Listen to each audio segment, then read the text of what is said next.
think that we are in Kenya and we are patriotic even as we celebrate innovation. So let's just rise to our feet and have the national anthem.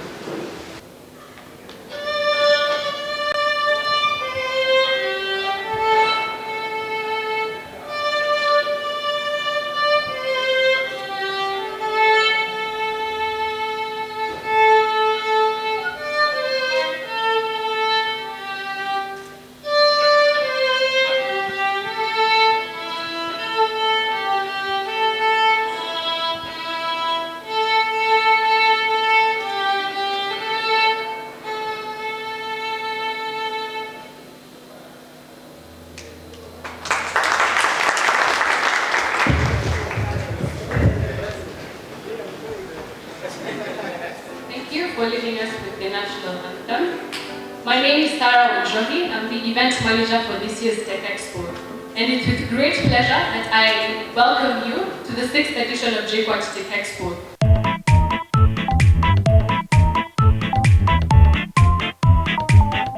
The Jkuat Tech Expo 6.0 was bigger and better in more ways than one.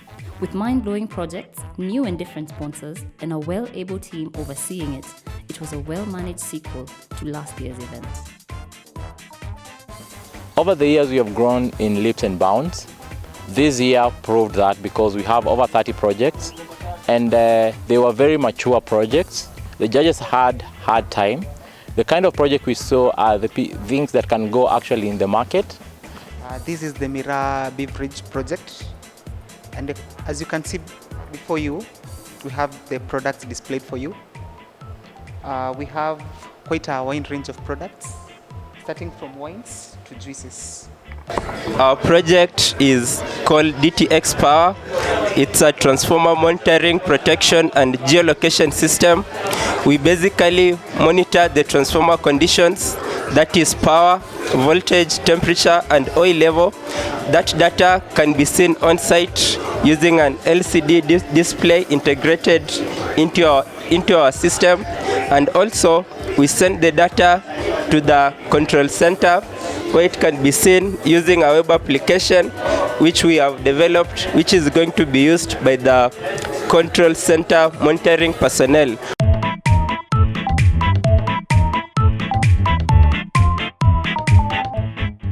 The two-day event was fun-filled with a lot of traffic from students who came to support their friends and get inspired by what was on display.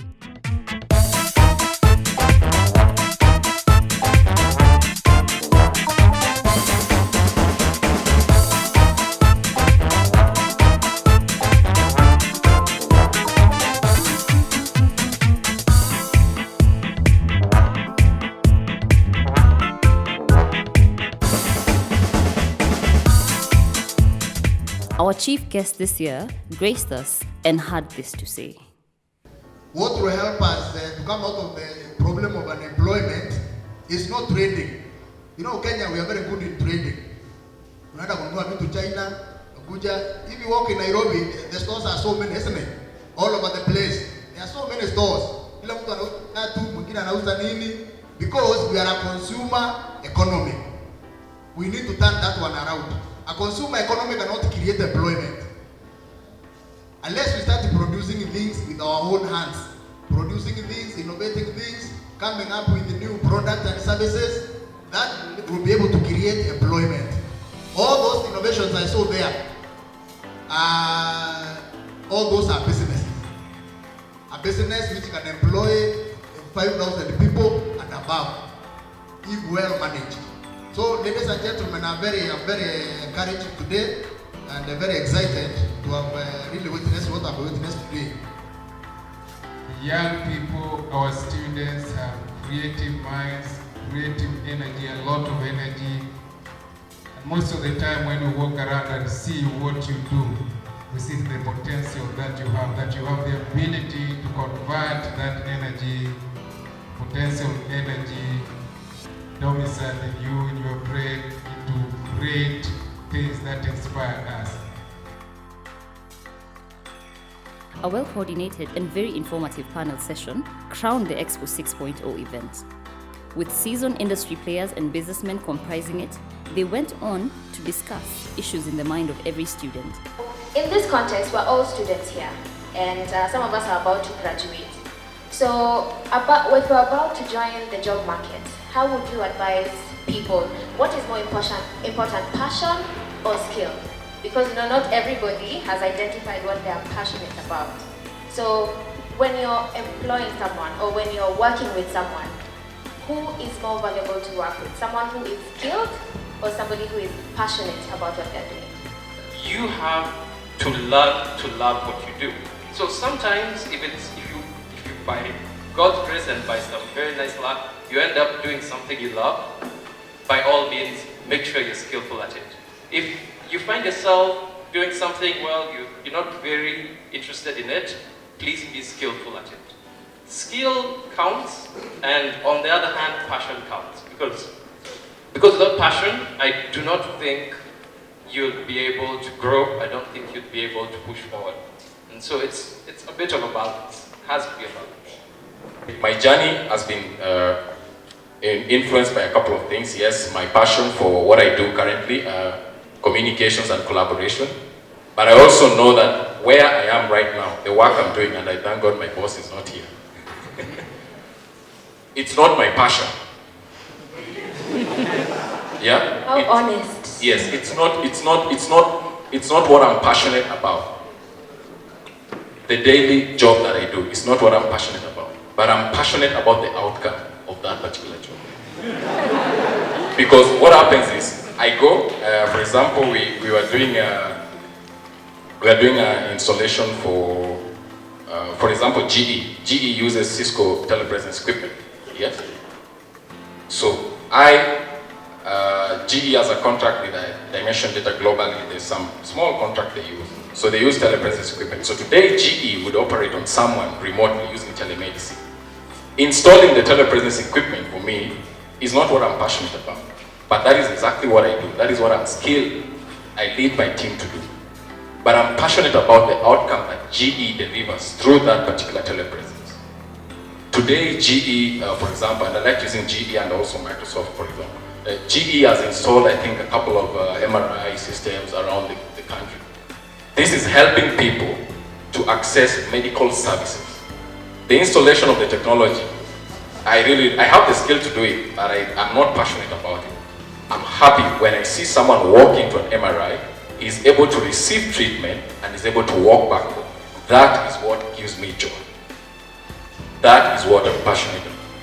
In the scenario of an interview, for any of you who has been to and gotten a job in terms of an interview, and those of you who interview people, how do you advise us as students to present ourselves, or to what do we need to show to be able to get the job in terms of passion, in terms of skill, whatever matters to get the job?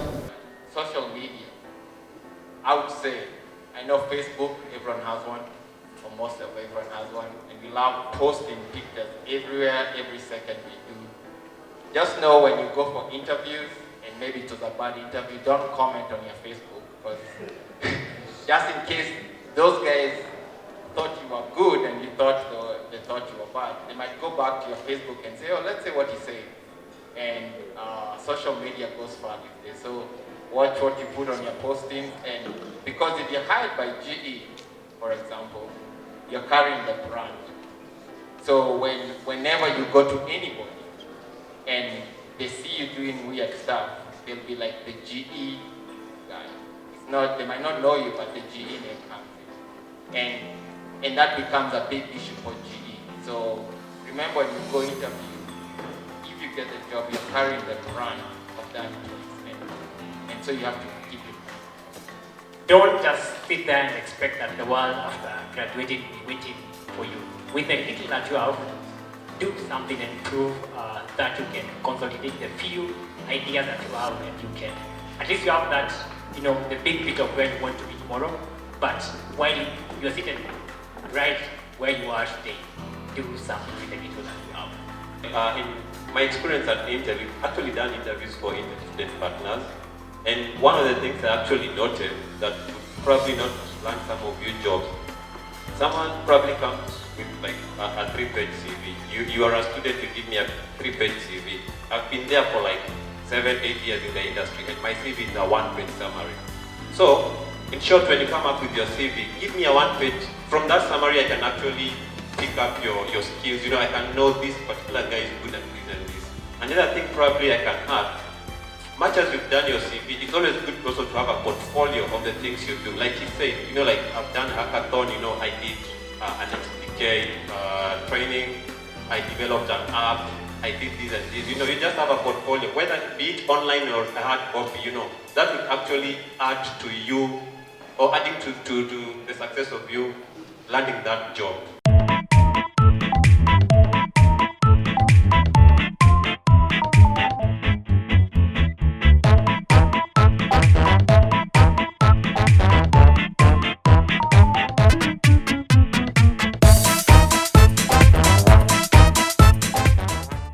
Of course, we did a spot check to see how far last year's winners were doing and take a few notes on how to better our coming events.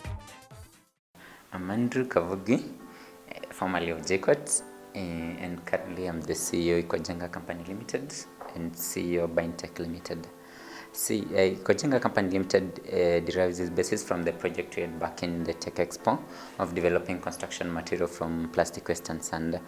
And from its onset, we are looking to actualize and commercialize the idea, not only to Kenya, but to at least 50 nations worldwide, and to franchise the idea all over the world if possible, because it's partly a solution that the world needs.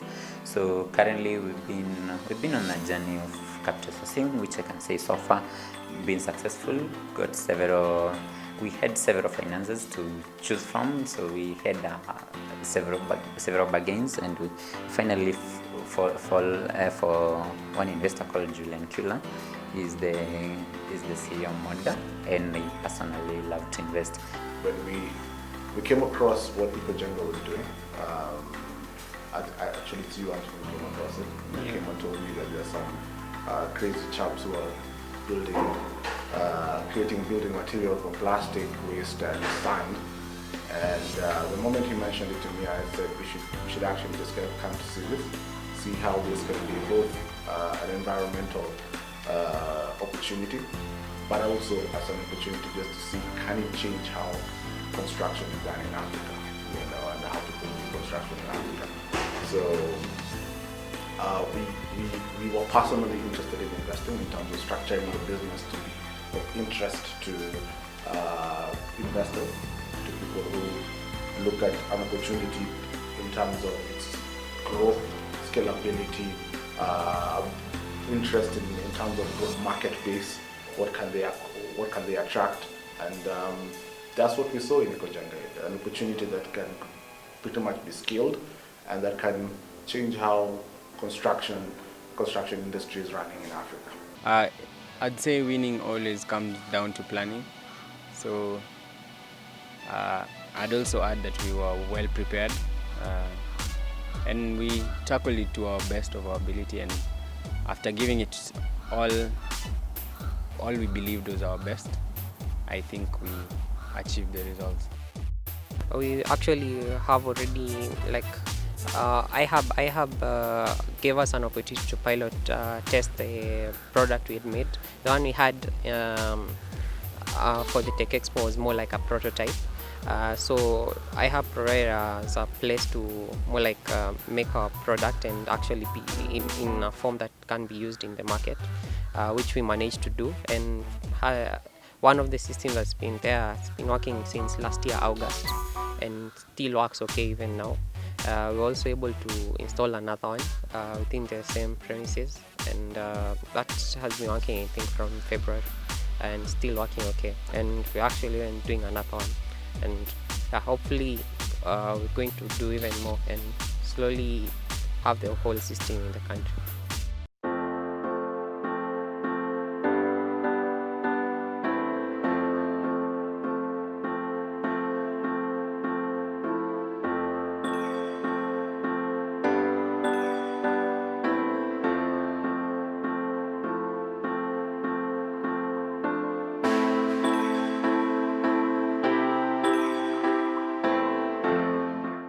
We really have created that innovation culture, which was not there with the students. They come and they know now I have a chance to come up with an idea. I have a chance to address a problem through innovativeness, and somebody somewhere is going to listen and is going to look at it. We want it to become international.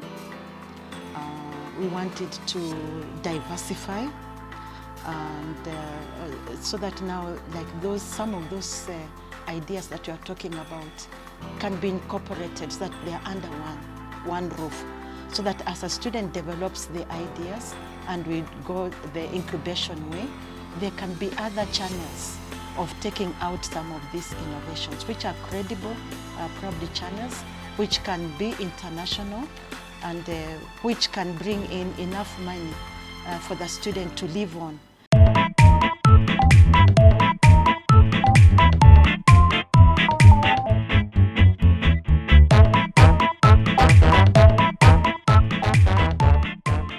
The judges this year had their work cut out for them and had to work into the night, deliberating to deliver the first, second, and third contenders.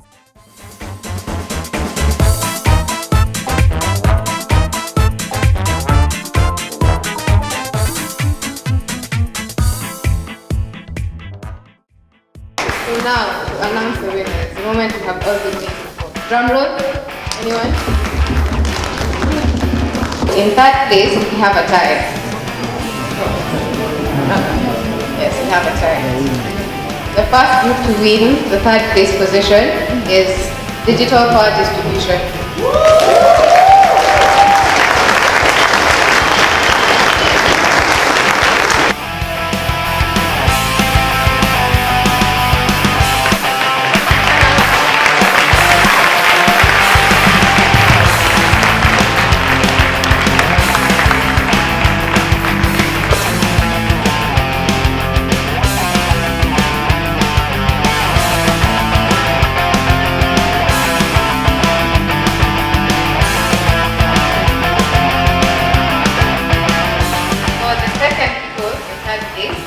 Drum roll, please.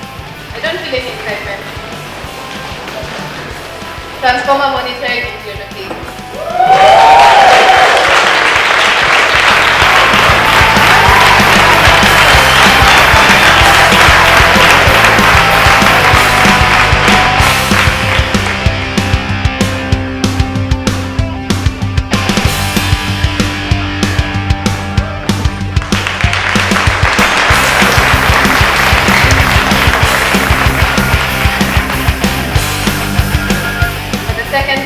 For the first runners-up, we have the group project.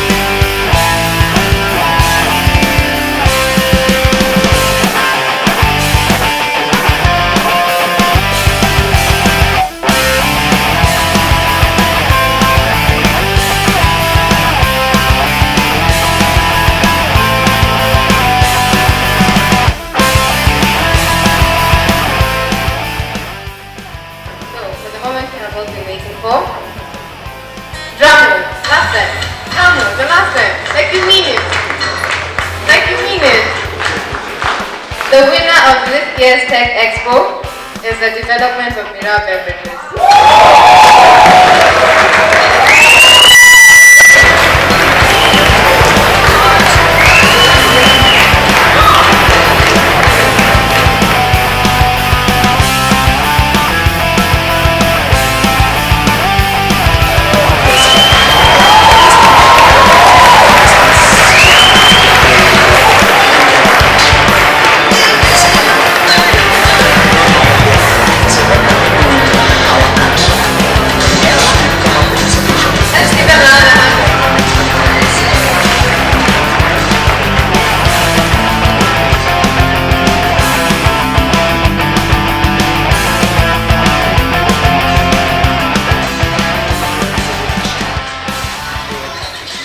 what I've seen in this Tech Expo, very good stuff, very exciting innovations from the panel, from the guys who presented. Congrats to the winner for such a great way to take Mira and make drinks out of it. I guess it solves a lot of problems and probably dental issues. So that's a big congrats to them. I would really encourage more and more of this, and mostly even look into how to legally secure the innovations, because these are great innovations that can grow to bigger things.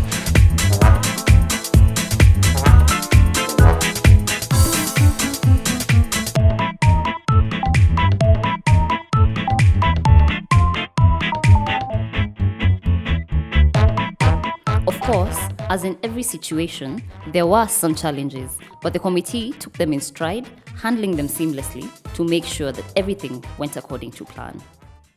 This year we had quite a number of challenges. We had sponsors pulling out at the last minute. We had our budget delayed. So as much as we had all those problems, we were still able to have a successful expo, regardless of the problems. Of course, some sponsors had promised to give us merchandise which they didn't really deliver in one way or the other.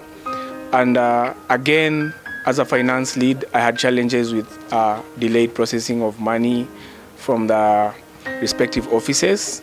We were a bit low on equipment this year, but we were able to quickly overcome that and still deliver what I feel is a near perfect job.